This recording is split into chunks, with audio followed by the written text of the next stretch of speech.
Boys and girls, this is the Undisputed Era. Adam Cole, Kyle O'Reilly, Roderick Strong, and you're listening to Going In Raw, baby. This is the glorious one, Bobby Roode, and you're watching Going In Raw. What's up, it's your girl, Sasha Banks, the Legit Boss, and you're watching Going In Raw. You like that?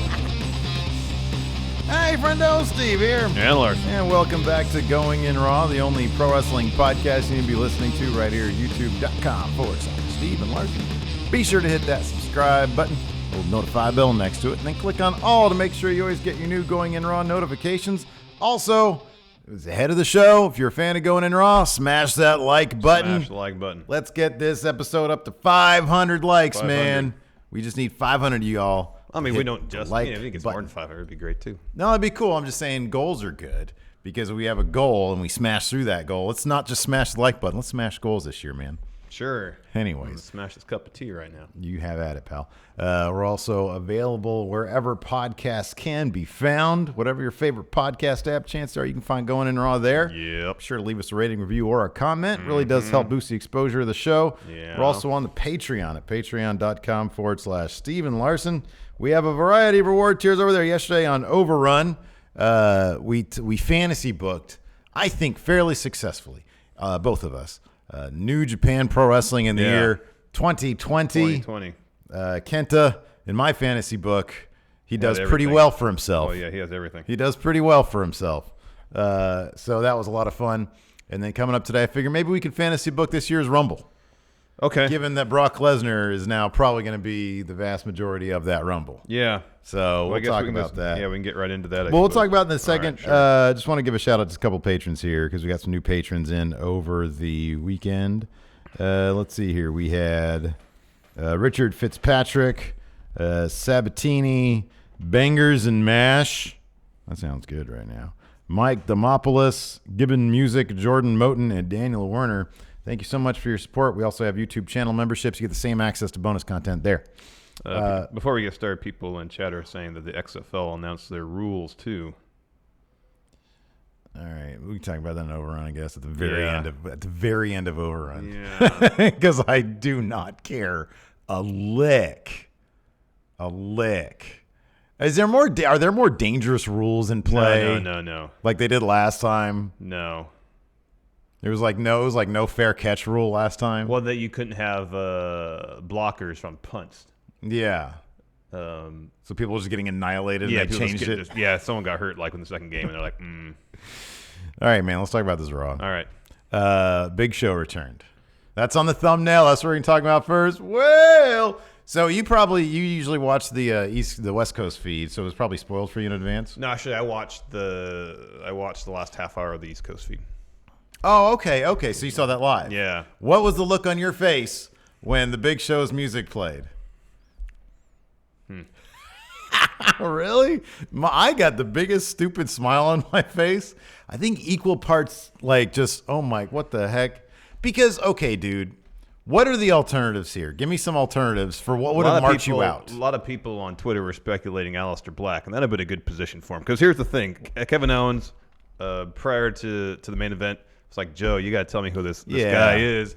I've wronged a lot of people in my time here on the main roster. They went to a door, I know. Yeah. And well, not just the door, just like it's someone that hasn't been on the main roster that long, that Kevin Owens hasn't done dirty.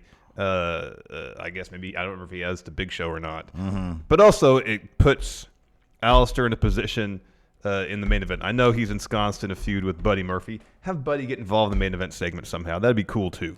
Yeah, that might have been cool. Like after the match, have him do the same beatdown he did to Alastair after his match against Shelton. That beatdown was great. Yeah, that was awesome. That was right. That chair. That was great. That was amazing. I was super scared at that point. But because then you get the idea, Alastair, he's a potential game changer here. Yeah. Involved in this large storyline of Seth being Messiah overall. And also the first thing I see Big Show come out is like, oh, he's going to turn on him. Yeah, I did. So I know that's his thing.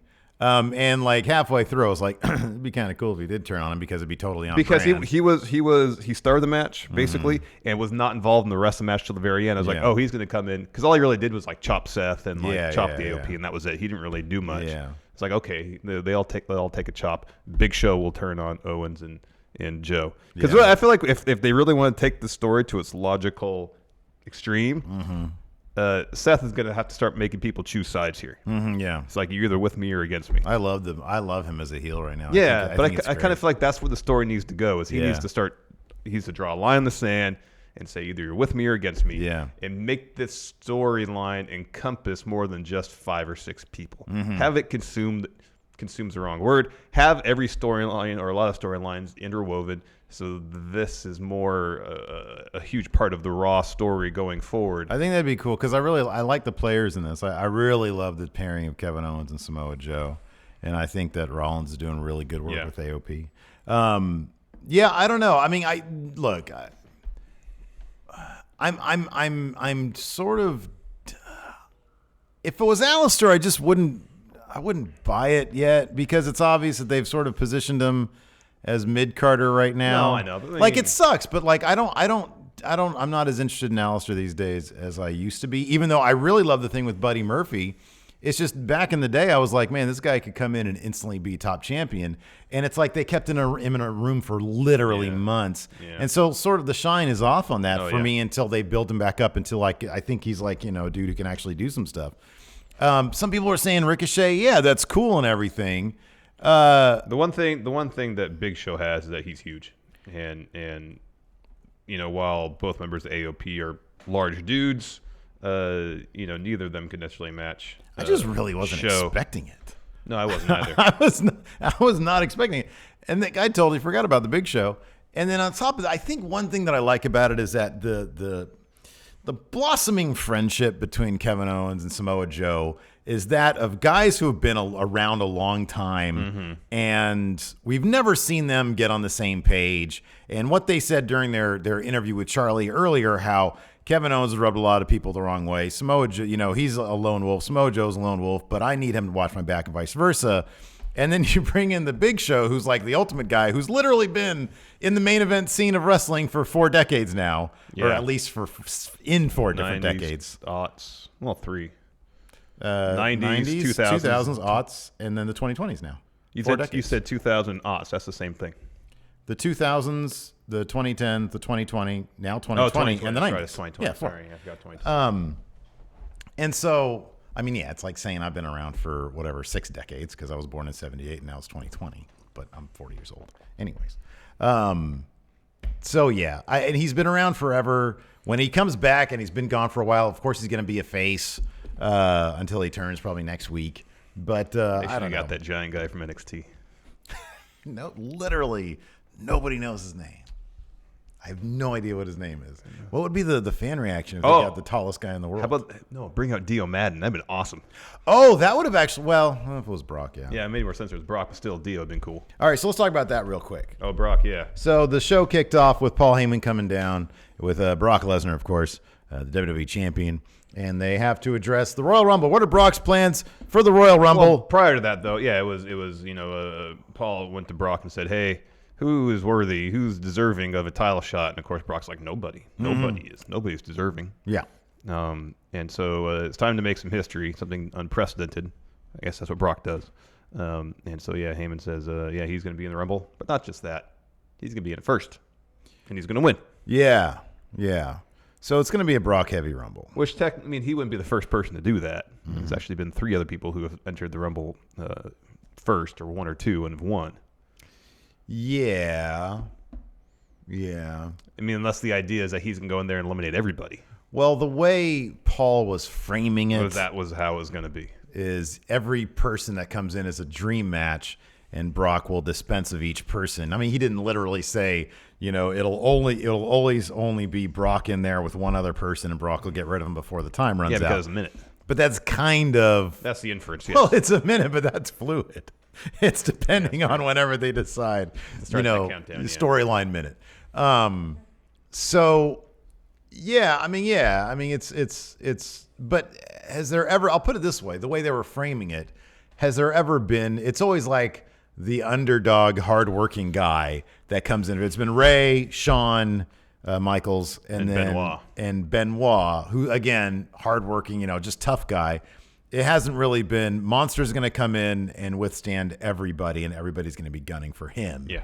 So he's not claiming that Brock's going to be crafty. He's claiming that Brock's going to destroy it, and that's gonna be kind of dominant, new. yeah. I kind of liked it, although Yeah, when you look ahead to the Rumble, you know that it's just going to be a really Brock Rumble, and that I mean maybe he'll last to like number 15, and then like I know I'm not into it, but whoever his Mania opponent is, Tyson Fury or whatever, might be the one. Well, I don't like, think they'd go all in on Tyson Fury till after the fight. You would the think Wilder because fight. he's like because in if his he's camp and if he's in the Rumble, but if he's in the Rumble, wins it or whatever, and then gets his ass handed to him by Deontay Wilder like a first round knockout. Let me ask you something. Are you surprised? Then the bloom's off that rose. Are you surprised? So, like, I'm not surprised about the Tyson Fury versus Brock Lesnar rumor. I'm not surprised by that. I am kind of surprised by the caveat that if he wins, because that's been always attached to the rumor. If he wins, they want him for Mania.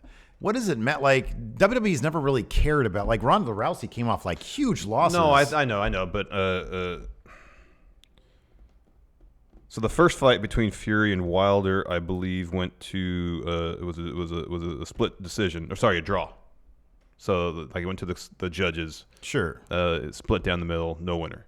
So I guess the idea is that if Tyson beats Wilder, and I think Wilder's generally accepted, like they're the two best heavyweights in the world, that if Fury beats Wilder, then he's undisputed, not necessarily champion, because I don't think he'll have all the belts, but I think he'll be generally seen as the best heavyweight in the world. And at least in boxing circles, that still carries some weight. Yeah. And So the idea would be champion versus champion. Okay. I mean, Fury's already champion. He's got a belt. Yeah. But Wilder's got another one. But if he loses, is he going to lose his belt? Yes. Okay. And that would be the reason why, because they wouldn't wouldn't do be it. able to say Yeah. champion versus They wouldn't champion. be able to say that, and then also like whatever mainstream buzz Fury would get from winning, he obviously wouldn't get from losing. And yeah, he just like against Braun, they're saying like the lineal champion Tyson Fury. Okay. Wouldn't be able to say that against Brock. I guess that makes a little bit more sense. Whereas with Ronda, she was several years removed from carrying any sort of belt. I was really hoping that he would put, somebody mentions here, Tim Spulak mentions Rumble should be for the belt. And that's where I thought Heyman was going with Well, that. it still could. I mean, maybe, Drew's in the Rumble. Several people have declared for the Rumble. Maybe it's a situation where, Brock's like, I'll be in it just to prove a point. And then people will start stepping up to him and saying, well, if you're going to do that, then put something on the line here. Put the belt on the line. Put something on the line here. Because who does Brock fight if he wins? I know. Is it just going to be a situation where he's not going to defend Like the title G1 at the if Rumble? The champion wins, yeah. Then whoever eliminates him from the Rumble is the one who's going to face him at Mania. Well, you're just telegraphing that someone from SmackDown is going to win that Rumble then, Roman. Yeah, totally. Yeah, well, no, I know. know. So, yeah, I don't know. Because that's what WrestleVotes tweeted today, that the whole point of putting him in the Rumble is to set up his Mania opponent. Well, that's interesting. So I guess it could be a situation where they don't say, for example, I'm just throwing out here, Kane Velasquez. They want him to be Brock's. Who else thought immediately of Kane when Okay. when you said that? I was like, Mayor oh, Glenn yeah. Jacobs. No. Thinking of the theme. Anyways, go ahead. They want Kane to take on Brock. They want to set that up, but obviously they don't want Kane to win the Rumble. I guess that's a way of doing it where he comes in at 15 or 20, eliminates Brock. Brock gets mad. Taunting happens. Someone can eliminate Kane. I don't know who, somebody. Yeah. And then that's how they set it up. Another thing to note also is that Heyman clearly, multiple times, said it doesn't matter if it's somebody from Raw, SmackDown, or NXT. So, we had heard this as well. Nothing official from WWE, but that seems to confirm that NXT will have, you would think, an equal share in the Rumble as Raw or SmackDown. I mean, they won at Survivor Series pretty handedly. At least within storyline, they are considered a third proper brand. Yes. Maybe we'll get lucky and Matt Riddle will eliminate Brock Lesnar. And that was the thing also about that, just sort of as a fan in my gut, when they brought out the Big Show, I was thinking, okay, how would I have reacted if it was Adam Cole or if it was Matt Riddle or Keith Lee? Yeah, that would have been cool, but man, that kind of, like, these days it kind of freaks me out to have somebody from NXT show up on Raw, because I really don't want them to get lost in the show. I don't want them to pull an Alastair Black where, okay, they bring somebody over and then they put him in a room for a couple months. I don't want that to happen. And so I was kind of happy it wasn't I don't even think that call-ups are really a thing. I think that they have properly established, at least in my mindset, they've properly established NXT as a third brand. It's its own thing. It's not developmental anymore. As, instead they'd be doing trades now as opposed to a call-up. Yeah. I think we all have to kind of extinguish our minds with the thought that call-ups are going to be a thing. I kind of have. I mean, there might be people who move from one show to the other, but I think we got to stop thinking about them as call-ups. I don't think NXT is viewed any longer as essentially the minor leagues to main roster. I think that's what they want, and I've bought into that. So anyways, that's announced. I think that's kind of cool. And then this was funny too. So then Brock and Paul sort of shoulder bump commentary basically. Yeah, and Brock walks off, and Heyman's just saying, "Talk nice." Yeah. Talk nice. Yeah. And Lawler says something to sort of make him laugh a little bit. I don't know. Paul was in a good mood. Although he did say, what did he say to the crowd? Happy New Year's, bitches. Yeah. That was a little oddly, vulgar to start the show, I guess. Kind of made me laugh though. Anyways. Yeah, it would definitely, I don't know. You're like, okay, well, getting off on the wrong foot there, Paul Heyman. Not necessarily that. Just it kind of disarms you. Like, okay, hey, throws you off a little bit. First Raw of the new year. Happy New Year, bitches. Well, okay, not exactly the salutation I was looking for, Paul. Exactly, yeah. Walking to somebody's house and you smell a fart. Before we continue, here's a word from the sponsor of today's show, ExpressVPN. Are you looking to find a way to keep dirty hackers from doing a run-in on your online data? Then check out ExpressVPN because it'll keep all your network data encrypted, safe, and secure from dirty hackers. Yeah, ExpressVPN is ridiculously fast and is compatible with all your devices. I'm talking phones, media consoles, smart TVs, and more. It's also incredibly easy. I didn't know a damn thing about VPNs before giving ExpressVPN a try, but it was a breeze to set up, a breeze to sign in, easy to pick a location, and all I do was hit connect and keep those hackers out of my business. Ooh, and right now, friendos can go to expressvpn.com/GIR and get an extra 3 months of ExpressVPN for free, gratis. Support the show and protect yourself at expressvpn.com/GIR. And thanks to ExpressVPN for sponsoring today's show. And you're really helping out Going in Raw by going to expressvpn.com/GIR. If you don't want hackers all in your computer, stealing your passwords, changing your Netflix, continue watchings, go to expressvpn.com/GIR. Exactly. Good job. After that, so they cut to Rey Mysterio in media res. Well, here's the thing. So Vic says, let's go to Sarah Schreiber backstage for an interview. And then Ray's he's already talking, and you can't even hear what he's saying at first. At first, they bring the volume, but then he's speaking Spanish. Yeah, so all the Spanish-speaking friendos out there who are like, man, I really wanted to listen to that part of it. Lo siento. But then he finishes up, and then Sarah approaches. Mm-hmm. It was interesting. Was he practicing first or something? Yeah, that's what I thought too. I don't. It was. I didn't hear. I didn't really pay attention to see if what he said after, during the interview, was the same thing as he was saying. Match what he was saying during. I don't know. Yeah, I don't know. Live TV is a hell of a thing. Anyways. It is. Once again, he thanks Dominic, and Dominic Dijakovic responded on Twitter and said, "Thanks, Dad." Oh, that's pretty funny. That's pretty funny. Yeah. Ray says, "I know my days as a wrestler my time here as a wrestler is measured in days, not years." Mm-hmm, yeah. But he says Andrade doesn't deserve to represent Latinos, and that's why Ray is going to take back his United States Championship. And then that match was next, and it was pretty solid. Oh my God, yeah, Raw actually.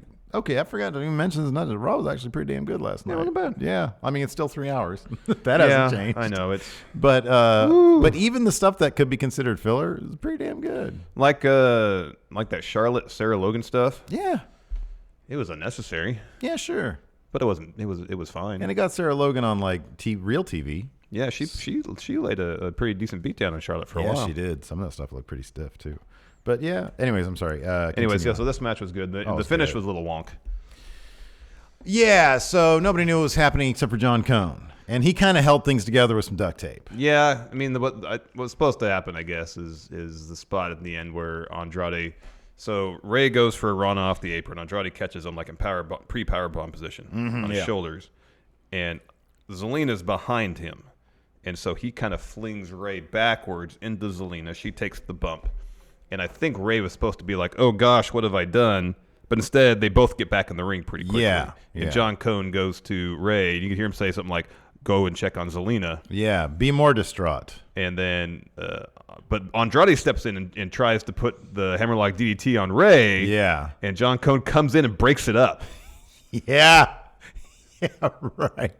Yeah, he was manhandling the story. Yeah, he was making sure they really sold the beat that Ray was concerned. Yeah. Because I think in the end, that was supposed to be why Ray lost, is because he was more concerned about Zelina. And commentary was really pushing that point after John Cone separated everybody, that Ray was more concerned about hurting Zelina than winning the title. Because at one point, Andrade was like kind of curious as to what he was supposed to do next.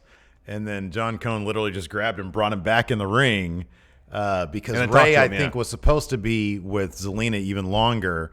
And then he allowed him to go back out. Or no, Ray came back in, and that's when he grabbed him and muscled him in for the hammerlock and got the win there.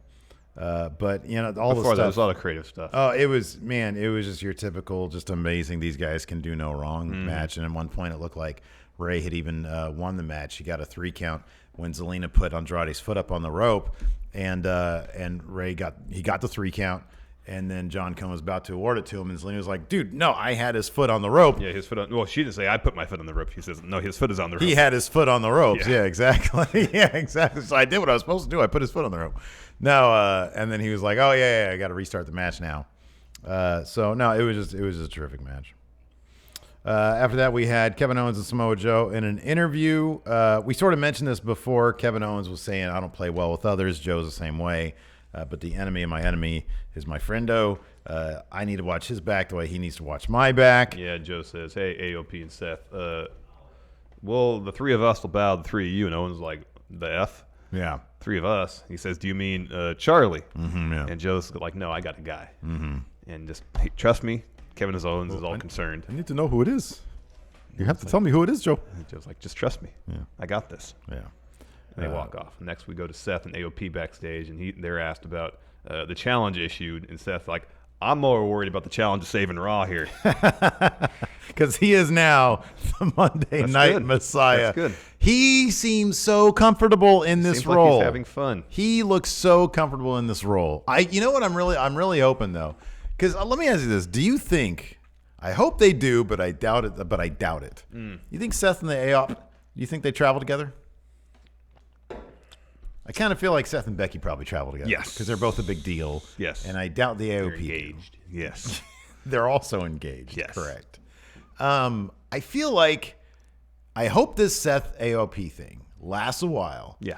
And they develop more chemistry. Yeah. Because right now they look like just henchmen. You know, I mean, they're very dangerous people. Yeah. But I haven't really got a sense of these guys are developing a brotherhood or a homeship. Or whatever. I think they try to do that with the way the AOP will kind of argue with each other, and Seth's like, guys. Sometimes I like that. You're right. Yeah. If this is going to be an ongoing thing, it would be cool to see them pal around a bit more, you know? Yeah, rather than just stalking backstage waiting to beat somebody up. Yeah. So anyway, Seth is like, "Hey, AOP will take care of anyone who challenges me, Monday Night Messiah." After that, this first hour especially is pretty good because we got 2 title matches in the first hour. Next, Tag Team Championship Triple Threat match, Street Profits versus the OC versus Viking Raiders. Before the match began, Street Profits dropped a promo saying, "Hey, all this stuff's going on. You got the Golden Globes, you got this, you got that. We're here to change the conversation. Hey, OC, time has passed. Viking Raiders, time has passed. We're here now. We want the smoke. Yo quiero the smoke." And this was a really fun match. This is terrific. I was really looking forward to this, and they did not disappoint. That was really good. Yeah. Early on, Montez Ford and Hanson, they have a cartwheel off, and the OC was like, "No more fun and games." Crowd loves that stuff, but yeah, the OC was like, "We're here to win the titles." Yeah, fight, and so they just like laid out everybody. Eventually, Montez Ford is isolated for a good long while. He eventually, though, does get a hot tag to Ray Rowe. He takes it to Gallows. Raiders at one point hit Viking Experience on Montez Ford, OCN to break it up. Hansen takes out Dawkins and Anderson with a suicide dive. Ray Rowe tries to do the same for Gallows. Said Gallows tossed him over the barricade. Go to commercial to come back. Dawkins gets a hot tag, and he takes out basically everybody. He tags Montez in. Dawkins hits a spine buster. Ford follows with a frog splash. Anderson, though, tags himself in when Montez is on the ropes. So he tosses the Street Profits out, goes for the pin. Hansen breaks that up. Ford then hits a tope on Gallows and Dawkins. And Rowe and Anderson are the last two in. Hansen gets up, pins Anderson after top rope splash, right as Montez is trying to get in the ring. So had he not taken out his partner, maybe Dawkins could have broken up that pin. I'm happy that my War Raiders won a big match, but Special match. But I kind of wanted a title change here. Same here. And I kind of wanted to go to the Street Profits. Same I feel here. like they need that extra thing to show that they continue to belong in the conversation. I hope. Sorry, go this could have been it. I hope they make a point of Montez acknowledging the mistake of taking out his partner. Yeah, right. Yeah.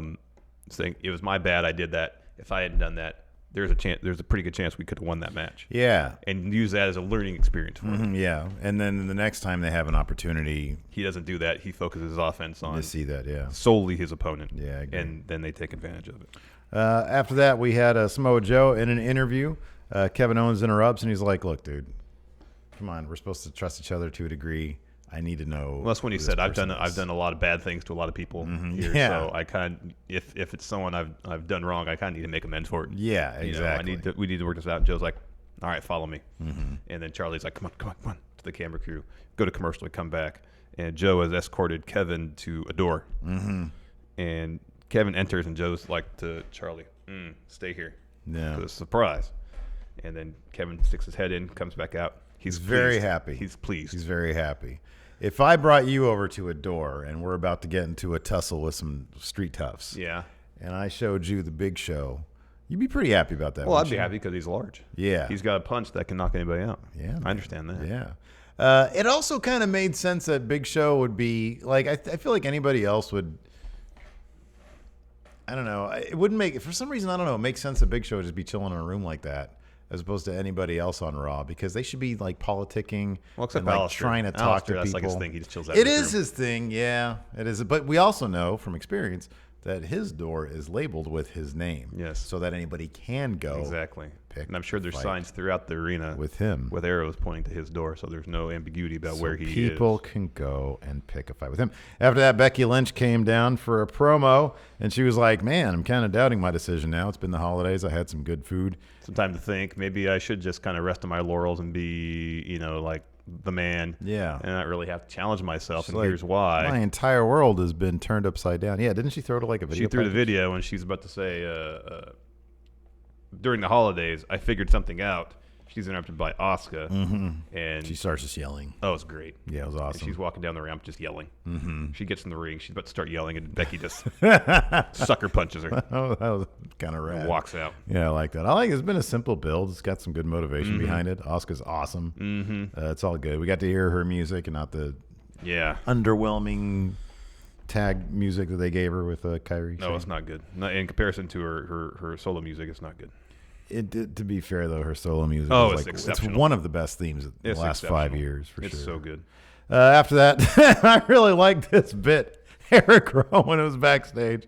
Mojo was on Raw again, so I like that. He walks up to Rowan and he's like, "Hey, come on, man. Can I just get like a little peek? Just one little peek. I want to know what's In that inside cage, there." Yeah. So he does. He looks in there, and Mojo gave the best horrified reaction I think if anybody could have given on the roster. He literally just like fumbles backwards in shock horror and Yeah. says, "Oh my God, man, what the hell?" So that gives us another idea of what Well, it's not. I guess it's not like a cute little pet. No. It's not like nobody would do that to like just a rat. Like I had a rat in a cage that I caught at my house. And it wasn't horrifying. I could have shown it to my kid. She'd been intrigued. Yeah. But this has to be some sort Well, of... as we saw later on, this thing, maybe it's like a horned toad, because those things can squirt blood. Oh, yeah, that's right. Yeah. I think they squirt blood from their eyelids. Ew. Why would But here's the thing: would Mojo be instantly horrified Maybe by a toad? Probably not. Well, it's not a toad. It's not. I think it's a reptile. They call them horned toads, but they're not real toads. Should look it up. When I used to live in Arizona, I used to find them in the backyard all the time. Horned toad. They got like little spikes on them and stuff. I thought you was a toad. This guy? Yeah. He is kind of creepy looking, I'll be honest. Yeah, a little bit. But not like super. I'm not sure why Mojo, unless Mojo. Yeah, they're harmless. So, yeah, I don't know, man. I don't know either. But I think I remember correctly, they do squirt blood. I mean, they've completely dug themselves into a hole now, though. Yeah, because there's nothing. There's got to be some sort of horrifying Cronenberg-esque creation in that thing. Otherwise, it's going to be completely underwhelming. Yeah, right. It's got to be. Like It's got to Eddie be Murphy's yeah, cake. It's Eddie Murphy Murphy's cake. It's got to be cake. that. It's got to be that, but squirt blood. That's exactly what it has to be. After that, it's pretending to be your grandma. that was so damn funny. Oh, that was funny. After that, we had an Andrade and Zelina. Oh, we found mention at the end of the Ray Andrade match that Andrade ripped Ray's mask off. Yeah, he did. The maskers came off. And then presented to Zelina as a trophy, essentially. Yeah, that was nice of him. So Andrade and Zelina have an interview. And he's asked, do you think he crossed the line in your match against Ray? And he says, no, I have his mask. Mm-hmm. And then Ray comes in, sans mascaris. Yeah. And lays a beat down. Oh, my God. On Andrade. That was violent. Grabs his mask, puts it on, continues beat down. That was awesome. That was pretty great. That was great. After that, we had Eric Rowan versus KJ Orso. Yeah.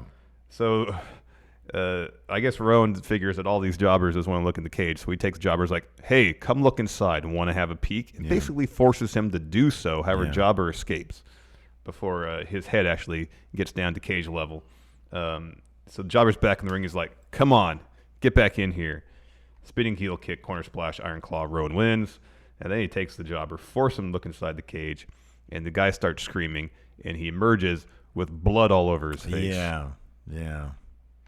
So, I mean, what you're saying is probably right, a Cronenberg-esque. Or a horned toad. Some weird fleshy...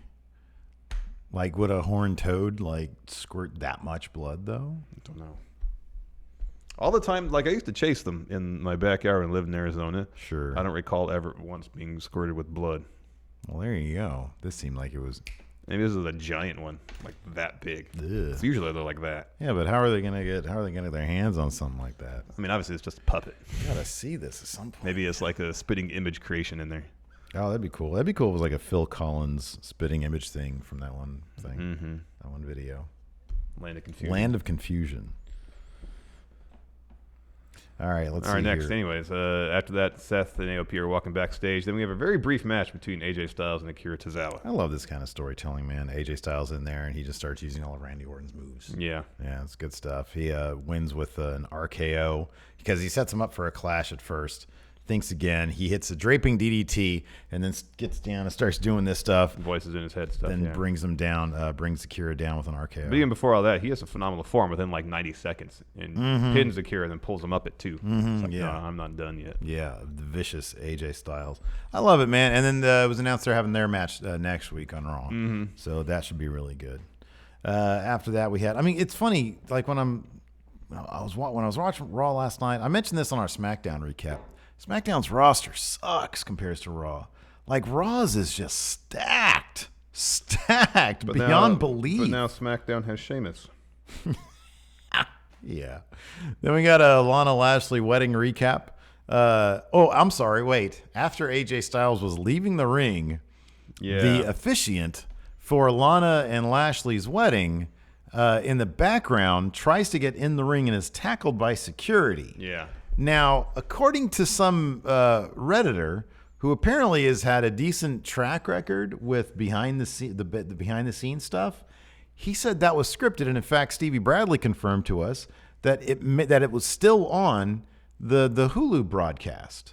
So, like, AJ's leaving, and you see in the background the officiant gets in, and then the camera catches it for literally like maybe 2 seconds at most, and then starts panning away as like he's tackled by, and he didn't like literally get tackled. He rolls in, and security, before he gets a chance to get up, they go and grab him, and they're all on the ground together. Camera goes away, and so evidently this was. I don't understand the point of that. I have no idea why they would have done that. No clue why that could have possibly been scripted.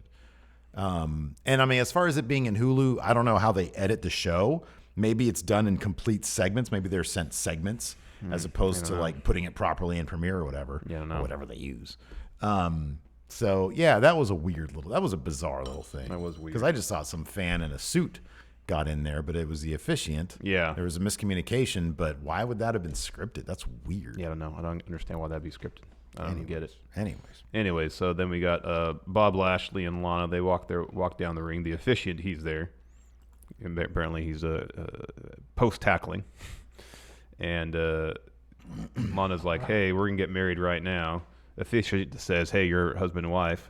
Mm-hmm. They're married. But Lana's still not happy. She's sad. And it's not her fault that she's sad. It's not Bob Lashley's fault that she's sad. It's the fault of anyone who doesn't want them to be married and happy together. Mm-hmm. And she goes on and on. Lashley says that Rusev is the worst of them all because he interrupted their wedding. Yeah. And then Rusev shows up with the Tron. He said, hi, it's Rusev from Rusev Day. That's pretty funny. Yeah. And he was green screened really badly against like a beach setting. Like this backdrop we have right here. It's like our SummerSlam backdrop. Yeah. And he says that they are the most miserable people in the arena. And he's like, why is that? Yeah, you should be happy. They didn't actually get married yet, did they? Oh, wait, did they get married at the beginning of this? Yeah. Oh, okay. Like the officiant said they were man and wife. Yeah, that's right. I mean, legally speaking, no, because they have to sign the wedding their license. big ceremony was interrupted, whatever. Yeah. So they're upset. And so he says, you guys are going to go do all the things married people do, like set up a joint bank account. And he said, Lana and I used to have one until she took all my money. Oh, ouch. And he says, anyways, I'm on honeymoon at the beach. But I got you a wedding gift. Here's a wedding album. And it's all the embarrassing pictures from the wedding. Mm-hmm. And then Lana starts screaming at Rusev, I hate you, I hate you. Lashley tells her to shut up. Mm-hmm. And he says, Lana stripped Rusev of his manhood and says, you better show up next week on Raw. So if you have balls left, I can rip them off and shove them down your mouth. Rusev gets really serious at that point. Says, yes, next week the Bulgarian brute will return. And I will decimate you, Bob Lashley. Yeah, I will decimate you now. Hey, buddy. So that was announced. Next, Charlotte's walking backstage. After that, R-Truth interview.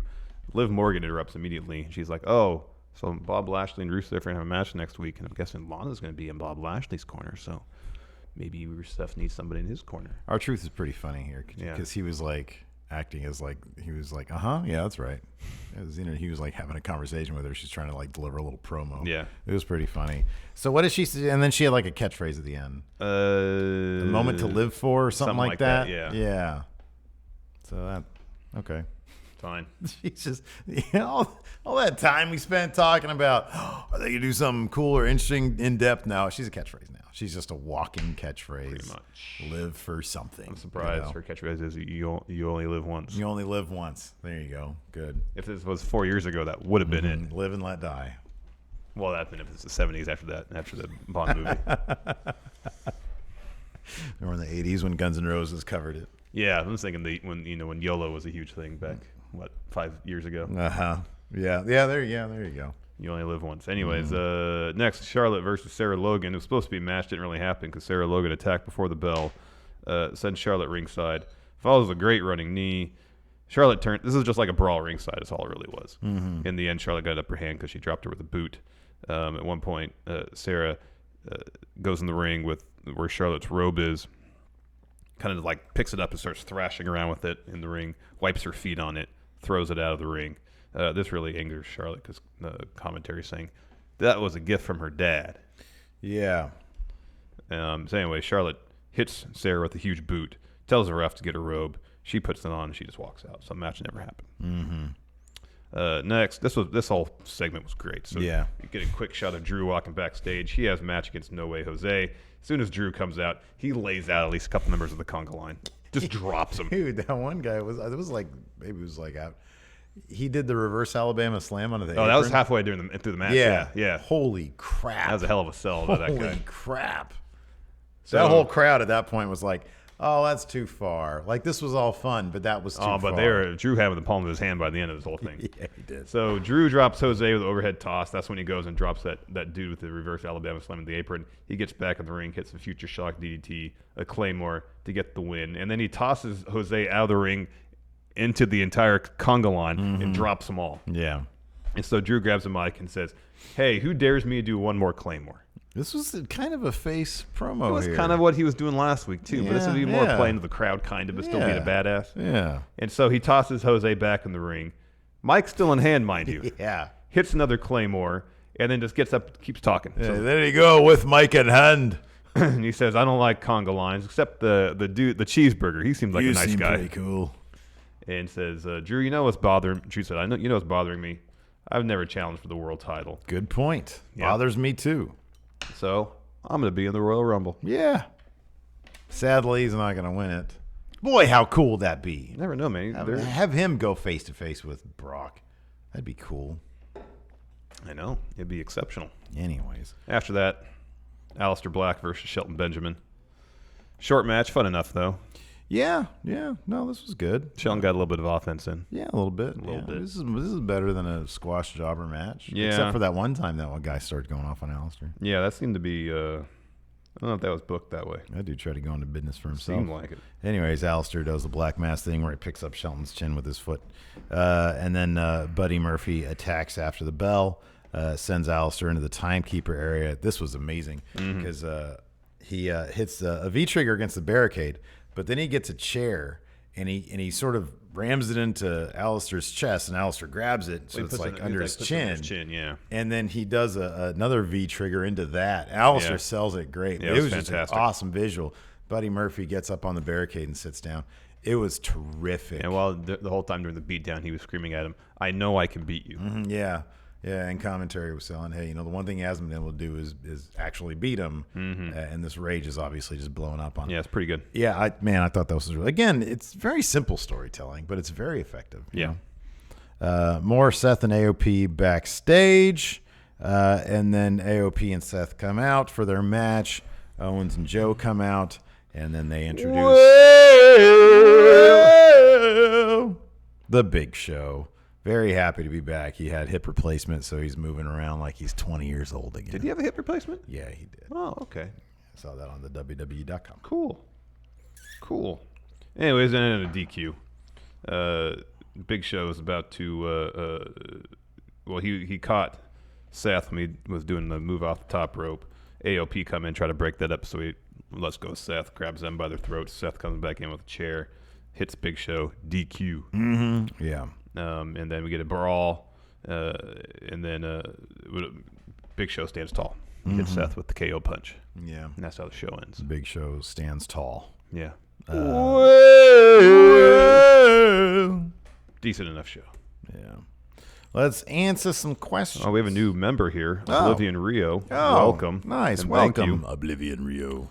Dom L, Liv, and Sarah on Raw tonight. All we need is the triumphant return of Ruby to complete the Trinity. By the way, I was the one that sent you the Ruby Riot figure. Thank you, Dom L. I thought that might have been the case. Thank you, Dom. That's right. It might be off camera, but Oh, yeah. It is right there. there. It is there. it's on the set. Oh, there's AJ Styles, too. Luis Felipe de Castro Reese. If Brock wins the Rumble, does he get the night off at Mania?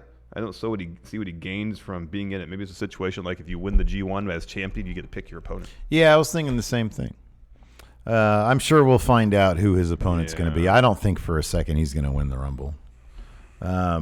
Austin Hates Kenta says Vince or Hunter explaining how to use the whiteboard to Alastair Black. So the kayfabe whiteboard from 2K series, it's really simple.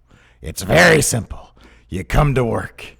You go to catering. You go to the whiteboard. Yeah. You look at your name. There's a name next to it. That's your opponent.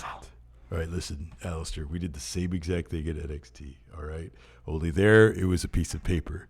Here, it's a whiteboard, all right? You just look at the whiteboard. But I'm in my room. How can I see the whiteboard from my room? You know, it's on the way to the ring. It's right there. It's right there. Brian Jankowski won my fantasy football championship. Just ordered a fantasy belt. What heel wrestler should I act like to rub it into my league mate's face at the Super Bowl? What heel wrestler should he imitate?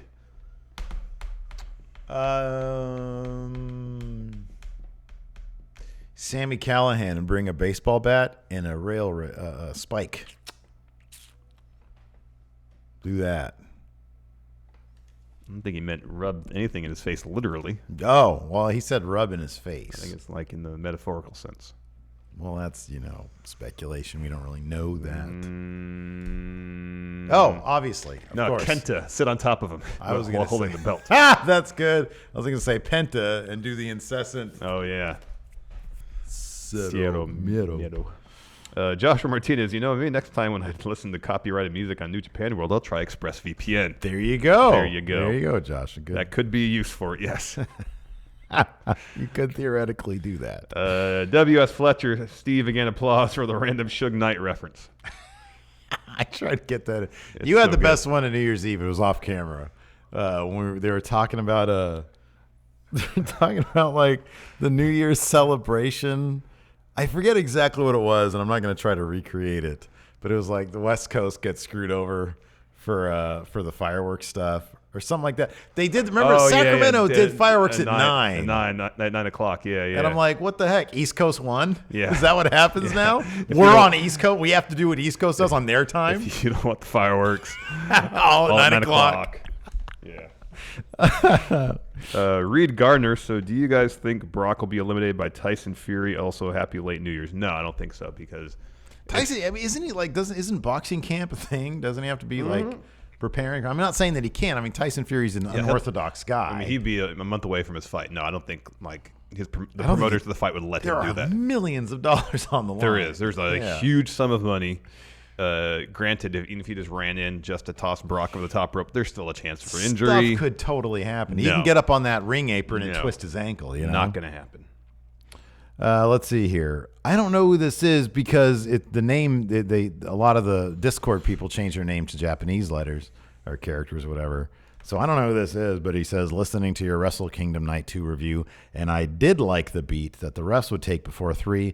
It reminded me of playing WWE Day of Reckoning 2, where the refs would wait a beat and a half to count 3 and really punctuates the end of the match. I liked it, too. I didn't have a problem with that either. Nick C., you guys live streaming Blackpool 2 on Sunday. No. I'm going to sit there on my couch and enjoy it with some sort of delightful meal of some sort. I got perhaps a bunch of stuff. Isn't your brother coming into town? Yeah. Nice.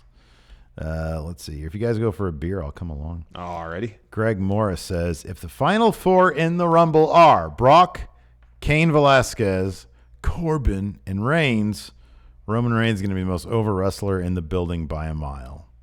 I can totally see that. Well, say for Tyson Fury, I can totally see it play out that way. That whoever eliminates Brock could be his Mania opponent, eliminates him, have Baron eliminate that guy, and then Reigns eliminate Baron. Totally could happen. Butts says, if you had to expand Seth's group to form a stable, who would you add and what would it be called? I still like the Architects of Pain. Mm-hmm. I think that's good. That's not bad. Who would you add to the stable? Well, like I said at the head of the show, I think he's got to draw a line in the sand and make people choose. Yeah, man. And not necessarily to say that if they choose Team Seth, they're part of the faction. I think those are just the people that are going to fall in line and do his bidding. But I think it... Actually, I don't... I enjoy the parallel of the Shield that the 3-man group has. And it speaks to Seth seemingly finding comfort and safety in the 3-man group because of his time in the Shield, especially doing heel work. So I don't necessarily think they need to expand it. I just think they just need to broaden the scope of the story. Yeah. And have him say to people, you got to pick a side here. Yeah. You're either with me or against me. Just like in the middle of the match, him and AOP come out, beat them all down. He's grabbed him by the shirt or their gear and has a mic in his face. I need your answer now, with me or against me. And then he takes 15% of their salary, of their match bonus. Let's see here. Kenny T says, not sure if you guys have seen Asuka's YouTube vlog channel. I've only watched one video, but it was amazing. Hearing her use the easy peasy line she uses during her cooking was awesome. That's right. She's been saying that in her promos. It's awesome. Let's see here. Nemo. Oh, that's right. And then we forgot to mention, or I don't know, maybe you didn't. I didn't pay attention. They announced like immediately at the end of the show. Oh, yeah. The fist fight. A fist fight for next week between AOP and Joe and KO. Nemo says, what's worse, losing a match or losing a fight? Well, financially, I would think losing a match if in kayfabe you get more money for winning a match. I think from a sense of pride. Losing a fight? I don't know, because you could technically lose a fight and just have someone come up from behind you and sucker punch you, you know? Sure. And you can't really do much about that. Yeah, but a match is like a sportsman thing. It relies on skill and acumen. Yeah, exactly. So I think it'd be I'd feel more upset losing a match where it's skill versus skill as opposed to there's a lot of luck involved in a fight. Yeah. But then also a fight is usually an impromptu thing with a stranger, like, for example, on Black Friday. So if you're going in there in a match, you know, and this you want person, that 40-inch TV for $150, but someone else wants it. Yeah, you're losing out on something you want, and also you just got beat by a rando, as opposed to if you're going into a match, it's like, man, I am one of the top people at my game. I'm going up against one of the other top people in my game. You know, I'd rather lose that than a fight to some rando slob who just wants a cheap TV. Man, you can get 50-inch TVs for cheap these days. It's like $250 at Walmart. No, depending on the brand, yeah. It's a crap brand. Yeah. For sure. I don't know. Because like if it's a match that's a coworker, you're probably going to see them again. And if they beat you, man, that's this endless needling. Oh, yeah. Sure. Whereas if it's just a fight with a random person, you're never going to see that person again. That's a good point, too. You don't even have to mention it to anybody. Well, the big problem with getting into a fight is that you could get arrested. Yeah. You know, there's the assault charge. The match is sanctioned. A match, you're not going to get arrested. Yeah, so I think unless you put concrete in your boxing gloves like that one guy. Yeah. Boy, I think losing a match is worse. Terrible. This fat bitch. Is Samoa Joe the best case scenario for Brock's opponent? Mania, I can't help but feel like they have unfinished business. Kevin Owens, I feel like, is the best case scenario. I think Kevin Owens. I think Drew is a really good scenario. I think the problem is we've already seen Joe versus Brock. And that just feels like it's an instant loss for Samoa Joe. I know. Jake Mountford, with the way the crowd reacted to Drew McIntyre tonight, should they think about making him face or hopefully pushing him for the title? Fingers crossed. Yeah, they should. Yes, 100%, absolutely. They let him be charming, badass. Then heck yeah. Yeah, I just kind of feel like I talked about this before when we talked about Sheamus. I kind of feel like Drew is sort of just the guy who's going to be big and mean and versatile. Win a lot, but not ever win the match that really matters. Wolfpack for life. For the Street Profits in danger of being so popular that they don't need the titles like what happened to Enzo and Cass. Depends how much merch they're selling. Because that was kind of the case with Enzo and Cass. They sold a ton of merch. They were super over, but then they broke them up before they kind of feel like to keep and I could be wrong about this, I kind of feel like to keep the popularity train going, you need to put the titles on them, though, you know? I mean, if their catchphrase is, we want the smoke, they got to get the smoke at some point. At some point, you'd think that procuring smoke would be advantageous. Yes. Timothy Lemieux. So Brock Lesnar is not going to defend his title at the Rumble. Instead, compete in it. Does that mean if he wins, he'll face the Fiend at Mania? No, because he's not going to win. He's not going to win the Rumble. Well, the question is if he wins. I would think that it's more like the G1. Like you said, he gets to pick his opponent. Yeah. Let's see here. Alex Foster. In kayfabe, how is it decided who gets pyro for their entrance? It's based on the win-loss record. There you go. Greg Morris and SmackDown can't afford to lose anyone. Who from Raw takes on Brock at Mania without it being Kane or Tyson Fury? Kevin Owens would be the thing. That would be the ideal choice. But, I mean, it just feels like they're going to go Kevin Owens, Seth Rollins at Mania. Yeah, that's what it feels like. Let's see here. Terrorizing. He's, okay, I missed Raw due to work. Adulting sucks. Tell me without spoilers. Was it good enough to watch tonight, or was it meh? I'm assuming if you've gotten this deep into the actual podcast, all the spoilers are there. Although Tim Morris did say it was decent, to be honest. I thought Raw was worth watching. Yeah, I it was thought alright. it was pretty good. That was probably about as good as we're going to get these days. Yeah, no. Timothy Rice, kayfabe-wise security had to tackle the priest in the ring. Well, they just said kayfabe or not kayfabe. They thought he was a fan. Yeah. John Eric Generic. I wish Becky wasn't getting on my nerves. I really want to like her, but she annoys me more and more. It Really? doesn't help. I'm a huge Asuka Kyrie mark, I guess. You just answered your own question then, man. But Yeah. I'm sorry, though. Bad news. She's going to beat Asuka at the Rumble. Mm-hmm. So that's going to happen. Well, I think her motivation for her match with Asuka makes sense. It's interesting. It's a little different. I have really enjoyed it. I like Becky anyways. I know you Yeah, I like do Becky, too. so nothing you can do if you just don't like a person. Let's see here.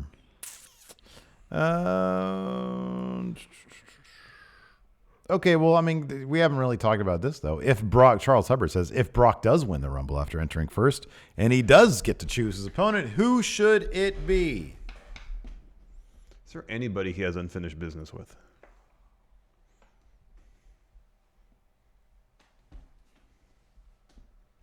Was the last time he fought Triple H when Triple H won at Mania 29 or whatever? Probably. Triple H. CM Punk. No, he beat CM Punk. The thing is, they would never do The Fiend versus Brock because if they did that anywhere, it'd be Survivor Series. Yeah.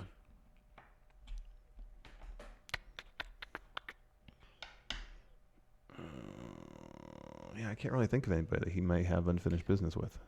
Well, I mean, he lost the last couple matches to Seth. Yeah, I guess So Seth or, I mean, you could, didn't Roman beat him the last time they met for the Universal Championship and then Roman had the cancer thing? Mm-hmm. So maybe he still has unfinished business with Roman? I guess. I don't know.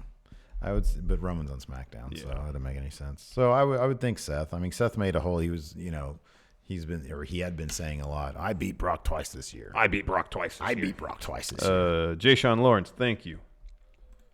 And then Carlos Davalos, in a fight, you'd also end up on World Star. See, that's a positive, though, especially if it's in Potentially. a Del Taco. Then you're within the Del Taco high school fight genre, even if you're not in high school. You know, or you can end up on.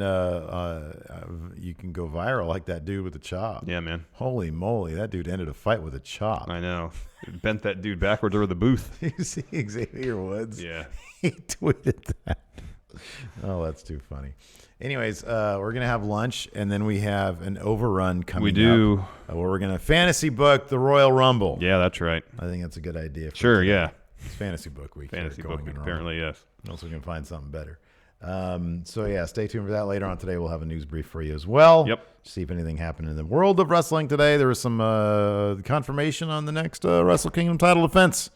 We'll Wrestle talk about Kingdom that. title defense. I mean, Sorry, New Japan title defense. yeah. So we'll talk about that later. Thanks for watching. Until next. Oh, go follow on Instagram at Steven Larson on Instagram. Oh, God.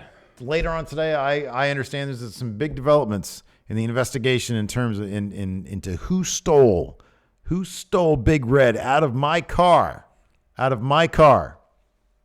going to start compiling that suspect list. Anyways, thanks for watching. Until next time, we'll talk to you later. Goodbye.